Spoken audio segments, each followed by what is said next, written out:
അത് മാക്സിമം രണ്ടാമത്തെ ആളായി. ഇനി മൂന്ന് പേരുണ്ട്.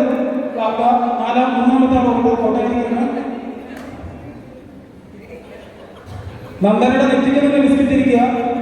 നിന്റെ മുഖത്ത് രസങ്ങളൊന്നും വരുന്നില്ല. അതിന്റെ മൂക്കിലേക്ക് എത്തിയിരിക്കുകയാണ് ആ ബിസ്ക്കറ്റ്. ഏത് നിമിഷവും അത് ചുണ്ടിലേക്ക് എത്തും. നന്ദനയുടെ അങ്ങനെ ഇരിക്കുകയാണ്. അത് കരം വെച്ചേക്കെന്ന് പറയുന്നുണ്ടോ? ബിസ്ക്കറ്റ് വെച്ചേക്ക് കുറച്ചുകൂടെ ഇറക്കി വെക്കും. സന്ധ്യ കറക്റ്റായിട്ടിരിക്കുകയാണ്.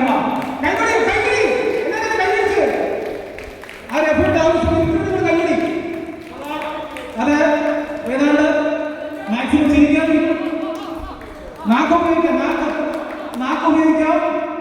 കൈ ഉപയോഗിക്കുന്നതേ ഉള്ളൂ. നാക്ക് മൂക്ക് കണ്ണുമൊക്കെ ഉപയോഗിക്കാം. കൊള്ളാം.